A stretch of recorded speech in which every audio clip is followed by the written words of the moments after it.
Hello दोस्तों, स्वागत है आपका अपने यूट्यूब चैनल मैथ फन पर। तो लीजिए हाजिर हम एक बार फिर से नई वीडियो लेकर, जिसमें हम 2024 के क्लास 10th का सामाजिक विज्ञान का पेपर लेकर आए हैं और जिसका कोड है 824 JA।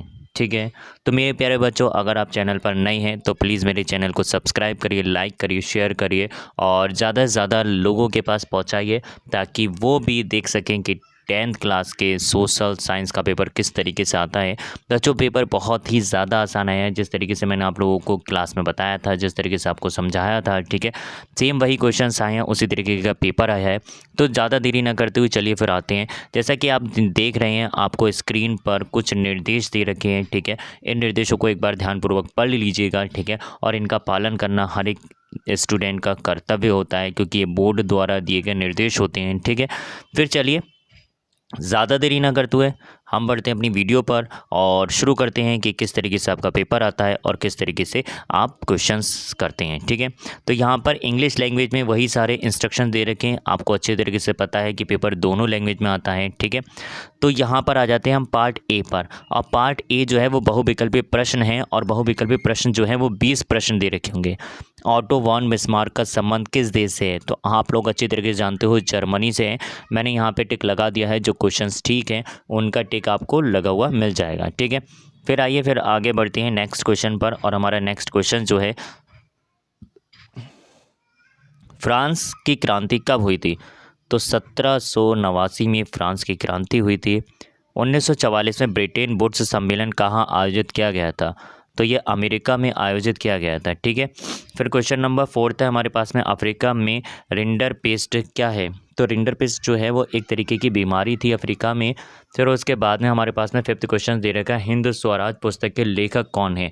तो हिंद स्वराज पुस्तक के लेखक जो है वो महात्मा गांधी जी हैं। फिर हमारे पास में उसके बाद 6 क्वेश्चन दे रखा है, भारत में अवशिष्ट शक्तियाँ किसको प्राप्त हैं? तो भारत में अवशिष्ट शक्तियाँ जो हैं वो संघ को प्राप्त हैं। ठीक है, फिर उसके बाद में हमारे पास में नेक्स्ट क्वेश्चन जो दे रखा है वो क्वेश्चन नंबर 7 दे रखा है, और 7 दे रखा है, निम्नलिखित में से कौन लोकतंत्र से संबंधित है? और इसके 4 ऑप्शन दे रखे हैं, तो इनमें से सभी जो हैं वो लोकतंत्र से संबंधित हैं। फिर हमारे पास में 8 क्वेश्चन दे रखा है, निम्नलिखित में से कौन सा विषय संघ सूची में है? तो कौन सा विषय संघ सूची में है? तो प्रतिरक्षा जो है विषय वो संघ की सूची में है। फिर क्वेश्चन नंबर 9 हमें दे रखा है, 9 कह रहा है भारतीय संविधान कब लागू किया गया? तो आप लोग ये तो अच्छी तरीके से जानते हैं कि भारतीय संविधान जो है वो 26 जनवरी को लागू किया गया था। ठीक है, वही सारे क्वेश्चंस इंग्लिश लैंग्वेज में भी दे रखे हैं।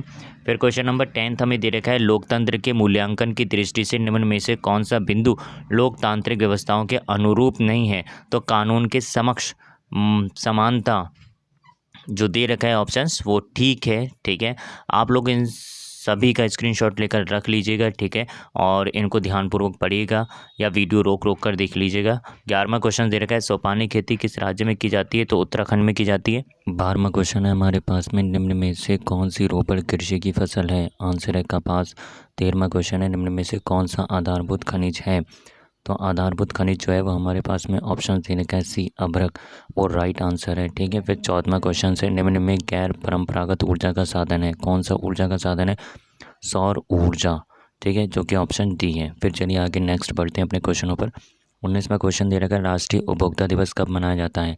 तो ये 24 दिसंबर को मनाया जाता है। बहुराष्ट्रीय कंपनियों द्वारा निवेश का सबसे सामान्य मार्ग है? तो बी वाला ऑप्शन ठीक है, स्थानीय कंपनियों को खरीदना। ठीक है, फिर उसके बाद में पार्ट बी आ जाता है, वर्णनात्मक फंड। ठीक है, और जिसमें प्रश्न दे रखे हैं और उन प्रश्नों के उत्तर देने हैं, और प्रत्येक उत्तर जो है वो 80 शब्दों में देना है। ठीक है, पहला प्रश्न दे रखा है, भारतीय अर्थव्यवस्था पर आर्थिक महामंदी के पड़ने वाले 4 प्रभावों का उल्लेख कीजिए। और ये 4 नंबर का क्वेश्चन है। या फिर वैश्विक आर्थिक महामंदी के कारणों का उल्लेख कीजिए। तो दोनों में से कोई एक प्रश्न आपको करना है, और दोनों ही 4-4 नंबर के प्रश्न दे रखे हैं। ठीक है, फिर यही क्वेश्चन इंग्लिश लैंग्वेज में दे रखा है। दूसरा क्वेश्चन दे रखा है, उत्तरदायी शासन का क्या अर्थ है? या फिर राजनीतिक दलों के किन्हीं 4 कार्यों का उल्लेख कीजिए। ठीक है, तो ये भी प्रश्न जो है वो 4-4 नंबर के प्रश्न हैं। तो दोनों में से जो आपको ठीक लगे आप वो क्वेश्चंस करिएगा। ठीक है, फिर तीसरा वाला दे रखा है, आर्थिक विकास के लिए ऊर्जा एक आधारभूत आवश्यकता है, इसके 2 कारण लिखिए। यह परिवहन तथा संचार के साधन किसी भी देश की जीवन रेखा क्यों माने जाते हैं? दो कारण लिखिए। ठीक है, तो दो क्वेश्चंस हमें दे रखे हैं और दोनों ही क्वेश्चंस में ठीक से आपको जो ठीक लगे वो आप क्वेश्चंस करिएगा, और ये भी जो है क्वेश्चन 4-4 नंबर के क्वेश्चंस हैं। ठीक है, फिर आ जाते हैं चौथे वाले क्वेश्चन पर। अच्छे बाजार के किन्हीं दो लक्षणों का उल्लेख कीजिए, या बहुराष्ट्रीय कंपनियों के भारत में निवेश की विधियों का वर्णन कीजिए। ठीक है, तो ये भी दो क्वेश्चन दे रखे हैं, ऑप्शंस में आपको दे रखा है, आपको जो ठीक लगे ठीक है वह आप दोनों में से कोई एक क्वेश्चन करिएगा। ठीक है, और 4-4 नंबर का क्वेश्चन है। अब आ जाते हैं वर्णनात्मक सेकंड पे। ठीक है, और ये जो प्रश्न है इनके आंसर आपको 150 शब्दों में देना है। ठीक है, असहयोग आंदोलन के कारण एवं प्रभाव का उल्लेख कीजिए, अथवा भारत में राष्ट्रवाद के उदय के प्रमुख कारण क्या थे।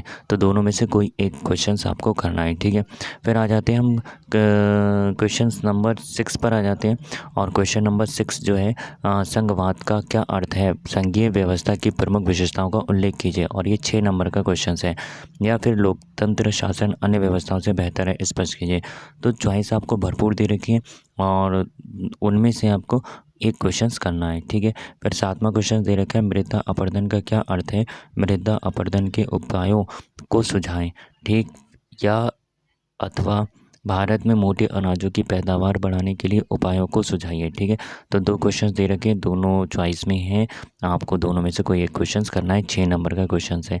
फिर हमारे पास में 8वां क्वेश्चन आ जाता है, मानव विकास सूचकांक क्या है। ठीक है, इसको निर्धारित करने वाले प्रमुख अवयवों पर प्रकाश डालिए, या असंगठित क्षेत्रों के श्रमिक सामाजिक भेदभाव के शिकार हैं, इसके 3 लक्षण दीजिए। ठीक है, तो दोनों में से कोई एक क्वेश्चंस आपको करना है। ठीक, और यही क्वेश्चंस आपको इंग्लिश लैंग्वेज में भी दे रखे हैं। हमें मैप से संबंधित क्वेश्चंस दे रखे हैं जिनको हमें लिखना है और मैप पर शो करना है। पहला है, वह स्थान जहाँ 1927 में भारतीय राष्ट्रीय कांग्रेस का अधिवेशन हुआ था, मद्रास में हुआ था।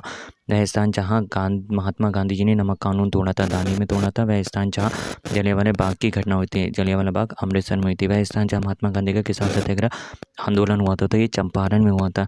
वह स्थान जहाँ 1929 में भारतीय राष्ट्रीय कांग्रेस का अधिवेशन हुआ था, तो ये लाहौर में हुआ था। ठीक है, तो ये आपके क्वेश्चन थे जिनको आपको लिखना था और मैप पर शो करना था। ठीक है, फिर इसी के साथ में हमें कुछ क्वेश्चंस और दे रखे हैं, उन क्वेश्चंस को हम देख लेते हैं। ठीक है, आइए फिर हम चलते हैं इसका क्वेश्चन, नेक्स्ट क्वेश्चन जो हमें दे रखा है 9B। ठीक है, और 9B क्वेश्चंस हमारे पास में क्या कह रहा है उसको पढ़ लेते हैं। तो 9B हमारे पास में दे रखा है, पश्चिम बंगाल का एक अभ्यारण्य चिन्ह द्वारा शहीद करना है, तो गोरुमारा राष्ट्रीय उद्यान होता है। भारत के पूर्वी तट पर स्थित एक बंदर का पारादीपी पोर्ट होता है। राजस्थान की एक पर्वत श्रृंखला अरावली होती है। उड़ीसा का एक लौह अयस्क क्षेत्र मयूरभंज और केंदुझर होता है। नर्मदा नदी पर बना बांध तो सरदार सरोवर बांध होता है। ठीक है, तो इन क्वेश्चंस के आंसर मैंने आप लोगों को बता दिए हैं जिनको आपको कॉपी पर लिखना और मैप पर शो करना है। ठीक है, और कॉपी पर लिखने के आधे नंबर और मैप पर शो करने के आधे नंबर हैं। ठीक है, वही क्वेश्चंस आपको इंग्लिश में दे रखे हैं। फिर उसके बाद में दे रखा है, केवल दृष्टिबाधित परीक्षार्थियों के लिए मानचित्र कार्य के विकल्प के रूप में। तो ये सिर्फ जिन लोगों की निगाह कमज़ोर है या दृष्टिबाधित लोग हैं जिन्हें ठीक है, तो उनके लिए ये क्वेश्चंस हैं। ठीक है, सिर्फ उन्हें इन क्वेश्चंस को क्या करना है, वहाँ पर कॉपी पर लिखना है, मैप पर शो नहीं करना है। ठीक है, वही क्वेश्चंस ये इंग्लिश लैंग्वेज में दे रखे हैं।